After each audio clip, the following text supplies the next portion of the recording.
Welcome.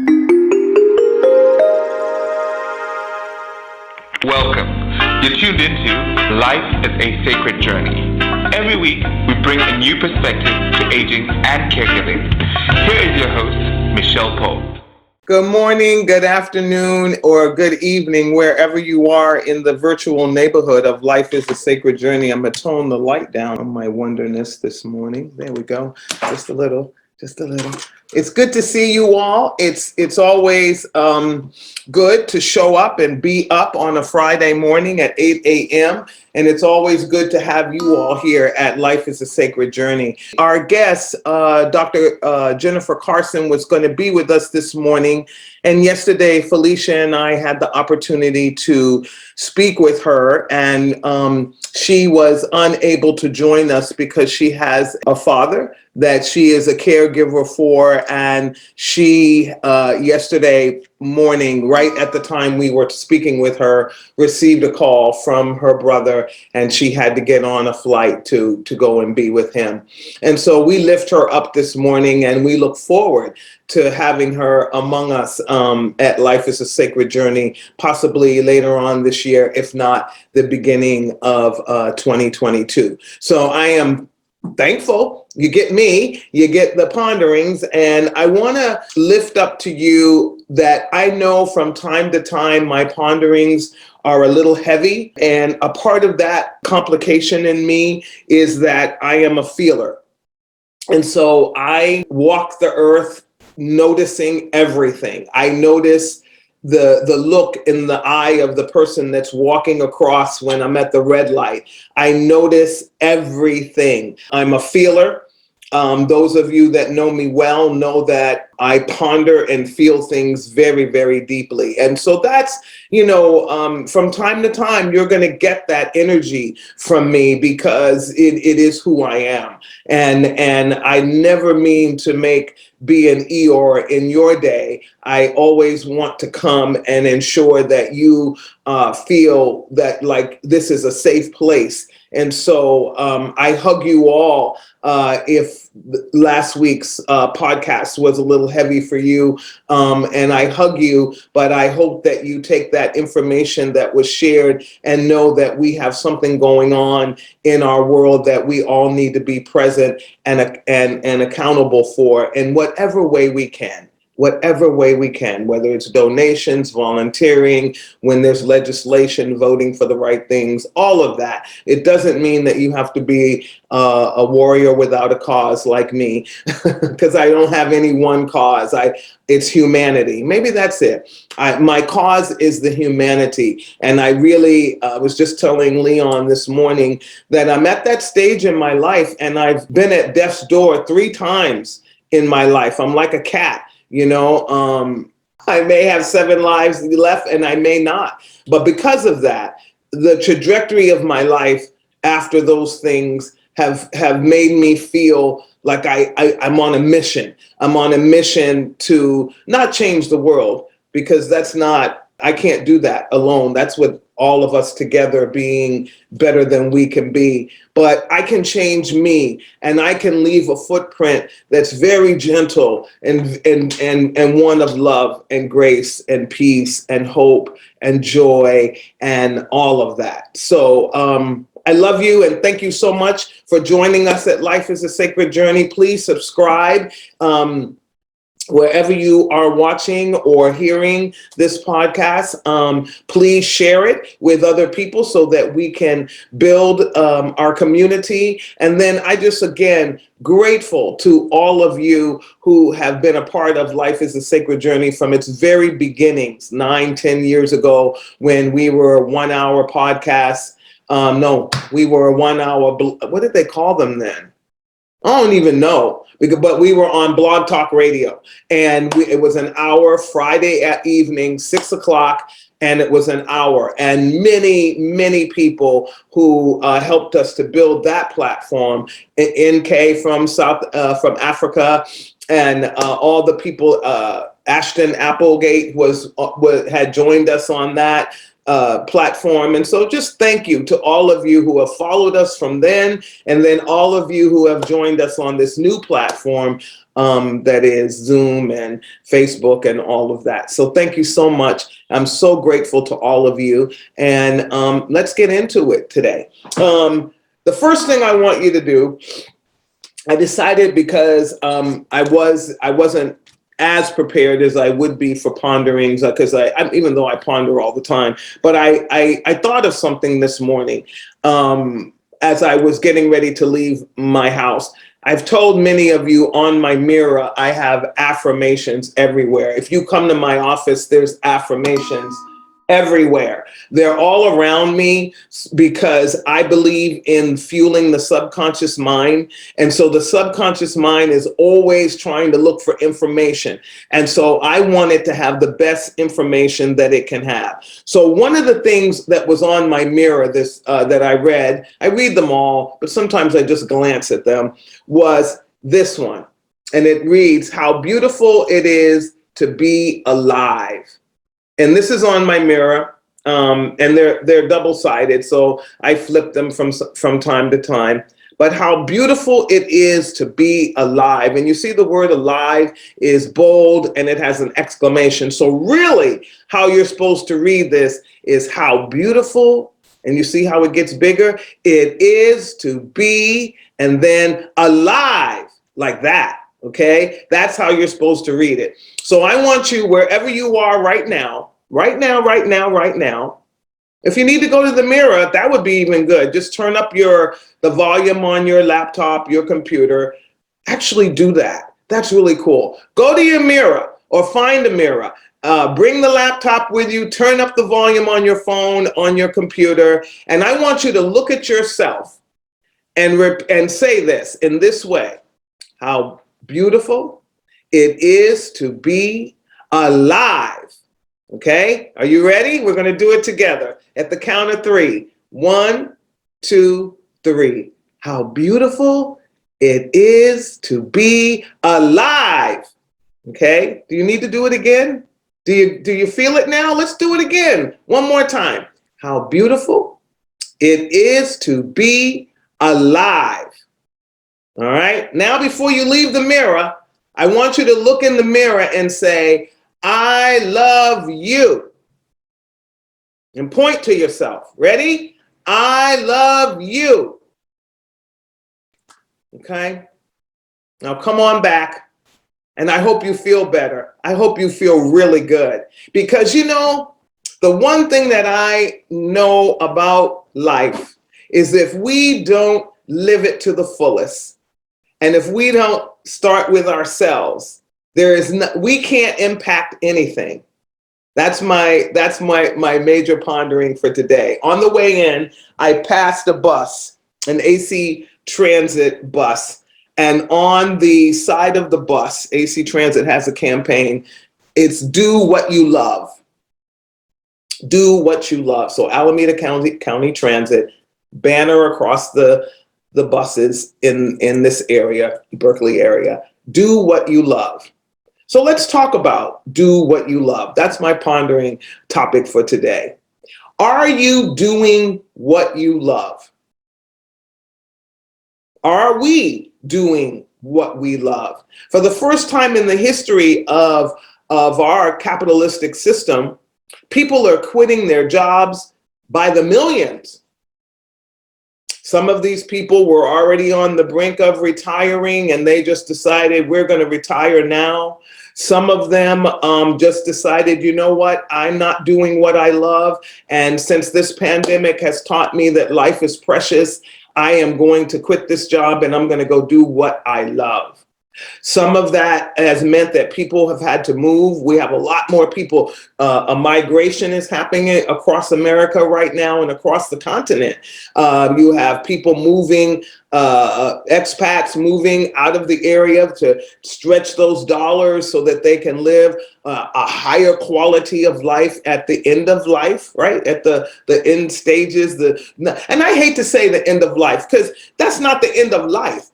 The end of life is death. So the end of what we're saying is for that wonderful, what I'm calling about myself is this wonderful season of life where I really and truly know who I am. And that is an incredible season to be in. And so I know who I am. I know what I love. I know what I like. I know what I don't like. I know what I need. I know what I don't need. And all of you are probably in that season of life too. And if those of you who are not yet, you're becoming that, because the other thing that I learned is millennials and XYZ generations are also saying, we don't want to work like the baby boomers did and our parents, because we see that it didn't make any difference in their lives, that they actually were not as able to have the type of in-depth relationships that the young people of today want. Working at home is going to become a new, it's a part of the American construct now. It's been a part of the European and other constructs for a very long time. But now working from home is become the new marketplace for hiring and all of that. My daughter has multiple jobs, and both of them do not require her to leave her apartment or wherever she is. And now that we have internet, she can actually be anywhere. She could be sitting on a beach doing her job as long as she has internet connection and phone connection. Quality of life is going to be the new terms. They're not new, but they're going to be terms that we're going to be using in a way where we're going to be looking at that and weighing everything that we do. What is the quality of life in all of this? What is it going to bring to me? And what is it going to help enhance who I am? Am I doing what I love? Am I doing what I love? Many people volunteer. I was thinking about Lance Reynolds this morning, the dear man, he and his wife, Maria, who I love and who invested in me and really catapulted my career in aging as well as here at ASEB. And all the time trying to make sure when he was in this area, when he lived in this area, that he was doing something, yoga, going to the gym, meditation, coming here and volunteering, going for walks, traveling, all of those things. He was retired, and he retired, I'm not going to say well, but enough that he could do some of those things. And so the reality is not all of us have that financial capacity. I know I'm one of those people. I don't have the financial capacity to travel the world and do those things. I really have to plan my traveling and save for it and pay for it ahead of time and all of that. But at the end of the day, we can all do that. We can give up purchasing a pair of shoes or a shirt or any kind of retail purchases for a year. That's what I'm going to Belgium next year in September. So looking forward to it, but I'm giving up purchasing anything and any money that I looked at my budget to see how much I spent last year on. I spent a lot of money on Amazon last year just because of COVID, but there were some things that I didn't need to purchase, so I didn't need to buy, and I added that all up. And so that's the amount of money that I'm saving to ensure that I have spending money and all of that, and then I have to possibly use any tax return that I get to purchase my ticket. So my life isn't like everybody else's, nor am I comparing it, but I'm just saying, you have to figure out a way to do what you love. It's not to say to you, woe is me. I am single. I have one income. I have more than one income because I work more than one job. But at the end of the day, I have to work like I'm two people in order to bring enough income in order to support my family up until this point. And I'm still supporting my family in some ways. And then to live the cost of living in California is crazy madness, and I don't own my home. And so those are the kinds of things that when you start to look at your life, and as you get older and you're trying to figure out what's the best way to live, I have to look at my life from a different trajectory than somebody else that may have a husband or who there's two of you working together to have your home, to do certain things. I have to look at it as it's only me.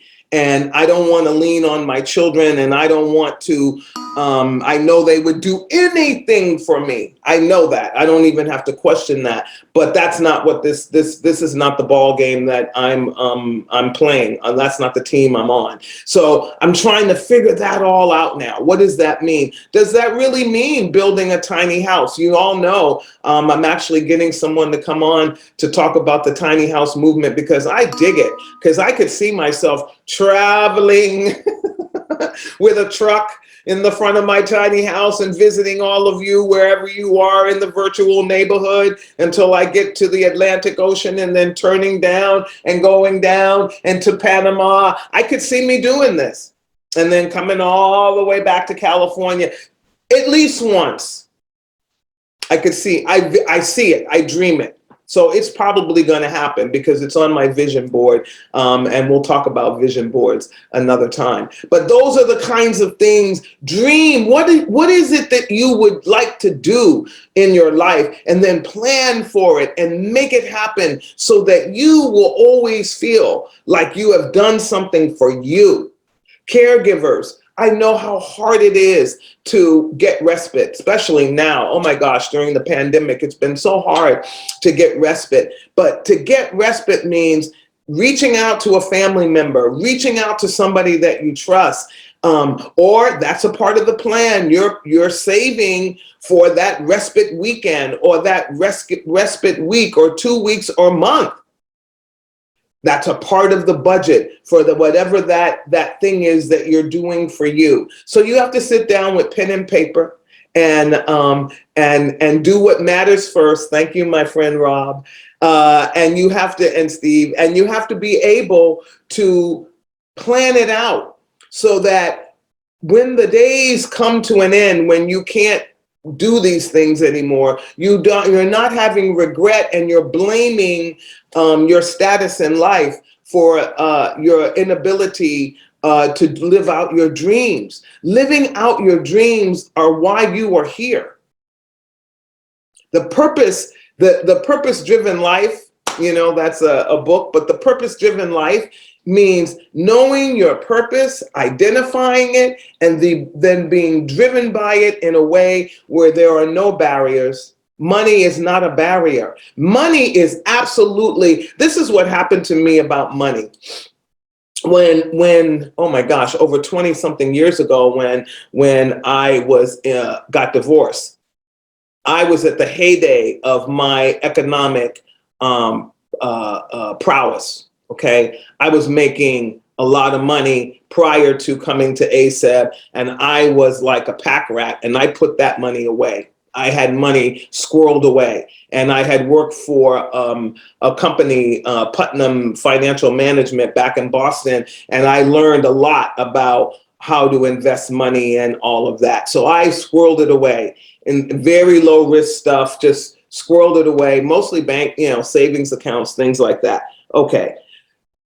So then the divorce happens, and oh my gosh, I cannot believe the devastation of divorce. And so those of you that have come over on the other side, it is, you are stronger, you have survived. Ashton Applegate has an incredible book about women who who live through divorce and come to the other side, that there is something that changes us inside that makes us want to do better and save our families and save ourselves. And many of us actually do better than we did prior, either in the marriage or prior to the marriage, just because of this sort of switch being clicked I think it happens to all people, that there's something that happens in your life that is the switch. It's that light bulb moment, that switch moment. And doesn't have to be anything, like the miraculous story, but it's the thing that pushes you in a totally different direction, and you go, whoa, whoa, whoa, time out, stop. I'm not going to do this anymore. I see it. Boom, and like laser focus, right? So that for me was my divorce. And so after that, I had laser focus on who am I? Who am I going to be? Who are the people that are going to still be in my life, even though this is a new status and a new situation? I began to understand the oppression and segregation for divorced people. I mean, we're treated, especially women, are treated very differently in banking, in contracts, all of that. Oh my gosh, the subliminal messages that I got was I was not worthy because I didn't have a husband. And that's when you start to outline those octopus tentacles from that, you realize that's why we have women that are still being abused, because nobody can ever picture this woman without a man in her life. And so, as we evolve in this 21st century, it's time for us to understand that as humans, we are capable of so much. And just by looking at a person's gender or the color of their skin, like I listened to NPR this morning on the way here to be with you, and they were talking about the trial of Ahmaud Arbery that is going to begin today, and that the defense, and again, I get the law this way. I get the law system. I get it, right? But at the end of the day, we got to look at it, because there's laws in that particular state that say that citizens can take the law into their own hands. And if a citizen is thinking that somebody is bringing danger to their neighborhood, or in this case, running through a construction site and possibly stealing wood or nails or whatever, then they then can use whatever ability or inability that they have to determine to chase this person down, and then lead this mayhem led to the loss of an individual's life, Ahmaud Arbery. So again, what are we doing when we create these kind of subliminal doohickeys that create stuff like that in our brain? I would never think that it was my responsibility to drive behind somebody and chase them on foot and then tackle them because they were running down the street or running through my neighborhood. There are people that come through my neighborhood in their cars with their boom, boom, boom, and you can smell weed coming woofing out of the car as they drive down the street. But I would never have any desire to put my sneakers on and chase them down the street, even though I hate it when it happens, because it disrupts my neighborhood.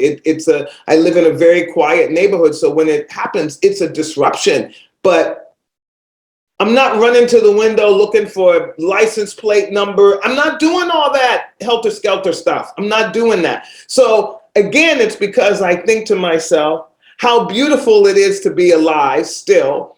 It's only a moment, a microscopic moment in time. The car is gone by the time I walk through the house using a curse word and being upset about it. And then it's over. It's over. So we got to figure out, how do we live our best life? How do we do what we love? And how do we do it in a way that brings us to a space where we can say, all is good, all is well. It doesn't mean that we won't have those ebbs and tides and flows and all those things that occur in our life, because they're going to happen. That's life. That's just the way life is. I've now, I just got a call yesterday that a very good friend of mine, actually an old boyfriend, has passed away from COVID. And so I will be going to another funeral, right? Another homegoing or whatever celebration of life. And, I don't even know what to call them anymore, because I don't know if I feel all those things about that particular space right now. And so since June, six people that are not just sundry people or ancillary people in my life have passed away. And so, wow, man, I'm like, gee, is that what 64 and 65 and 70 and 80 and 90 and 100 have in store for me? That if I live that long, or when I live that long, that I'm going to lose other people? I bet you if I asked Cicely Tyson that before she passed, the answer would be yes. The answer would be yes. When she was interviewed and in her book, Miles Davis was the love of her life. And when he passed, she never stopped grieving him, but was thankful how beautiful it is to be alive, and for the alive and beautiful moments that they lived together. So if we live long enough, we're going to have those moments, those spaces and places and time where we're going to live through loss. And that's why we have to be careful how we treat each other. Yeah. I was in a situation last week where I realized all that glitters is not gold. That people are not always authentic. People do not show their authentic selves, and you fall in love with an illusion. Somebody who you think is your friend, somebody who you think has your best interest in mind, is slowly sabotaging the relationship because of the lack of honesty and transparency.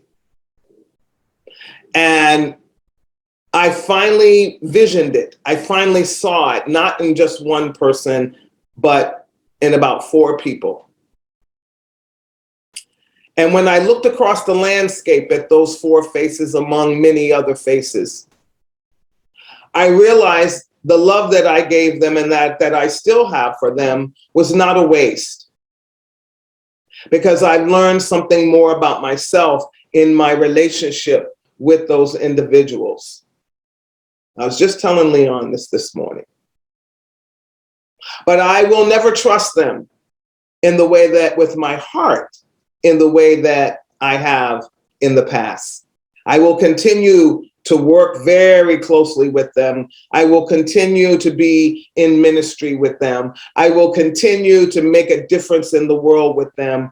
But my heart, they no longer hold a space in my heart. It will be a very different relationship. When people tell you who they are, show you who they are, thank you, Maya. She's right over there. You see Maya's right over my head like an angel. Believe them.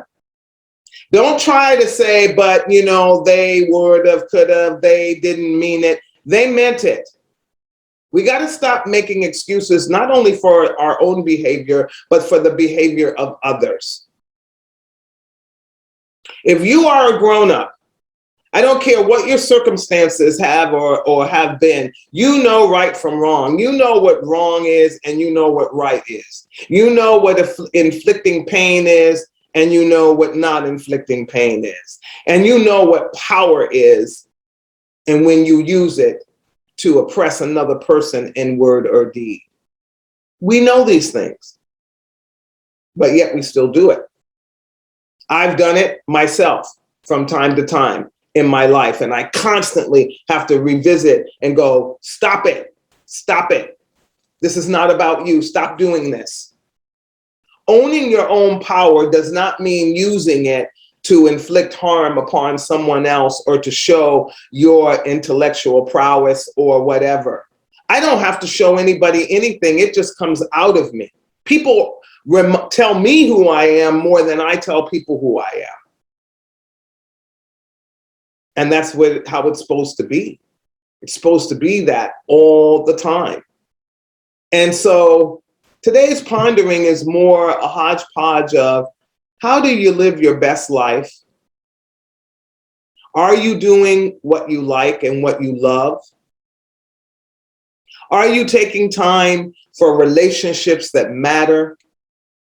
I was with a friend, Skylar. You guys, I've interviewed him on Life is a Sacred Journey. I was on the phone with him for 3 hours on a Zoom call.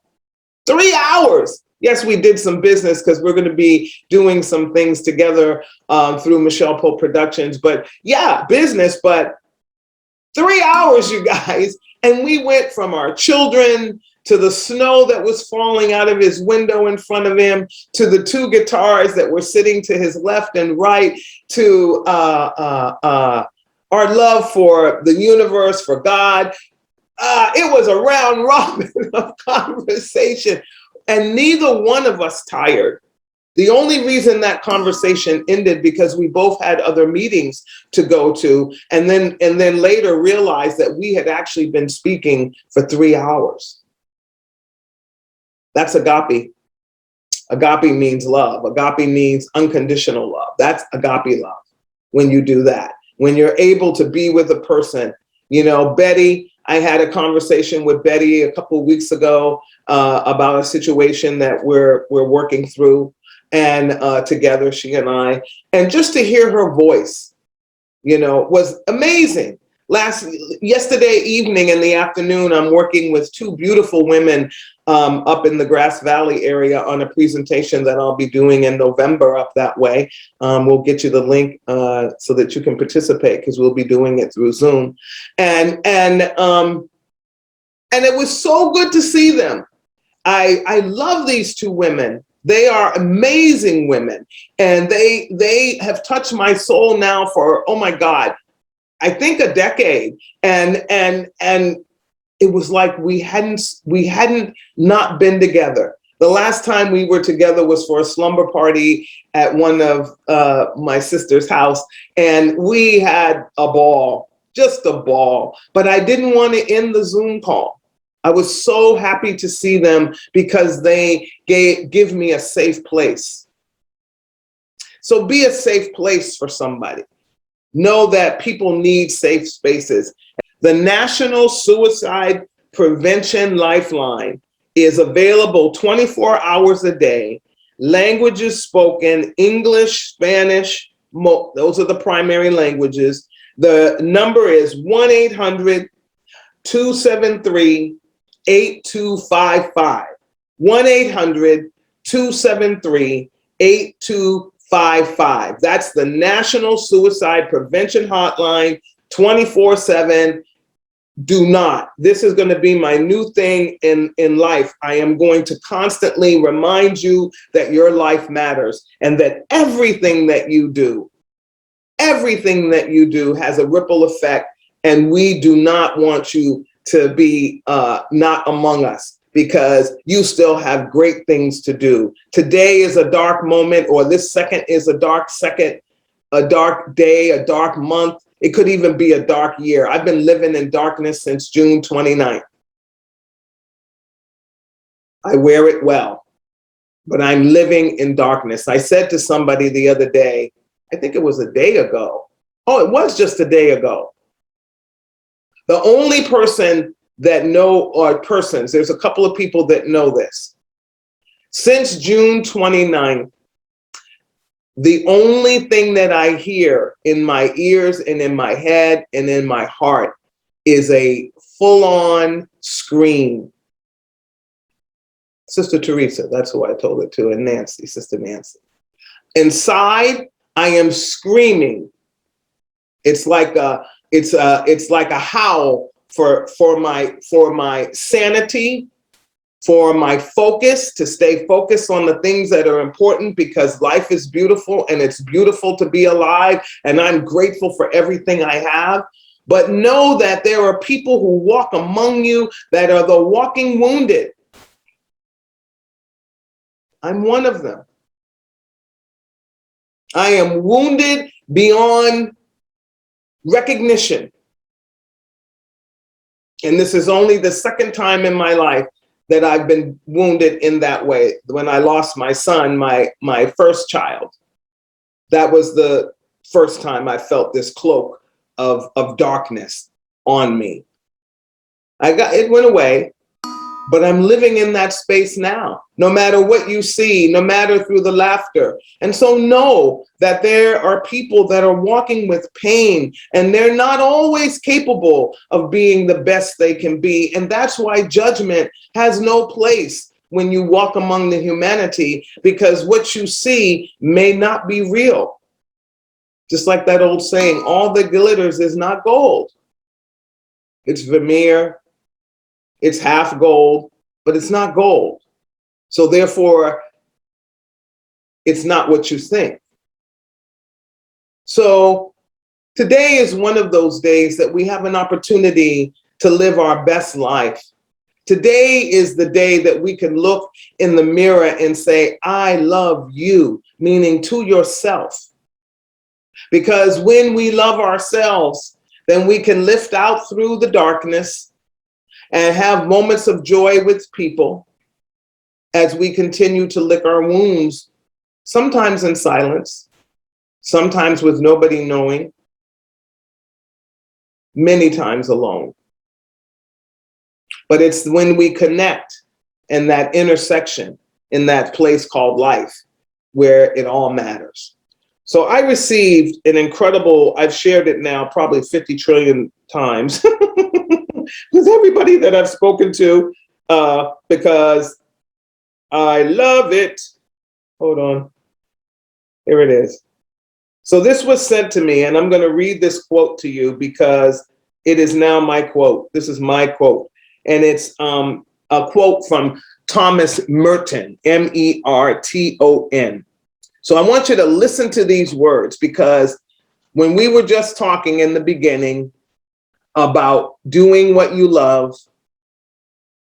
being in a society that's so results oriented, being in a society where we have to constantly have goals and objectives, living in a society that tells you how you feel doesn't matter, and always up for debate from another individual who doesn't know you.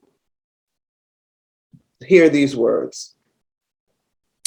Do not depend on the hope of results.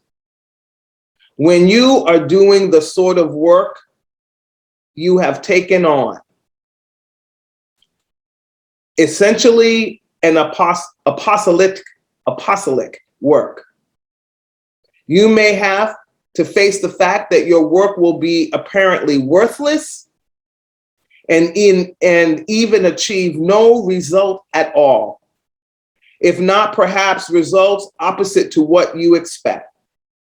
As you get used to this idea, you start more and more to concentrate not on the results, but on the value, the righteousness, the truth of the work itself.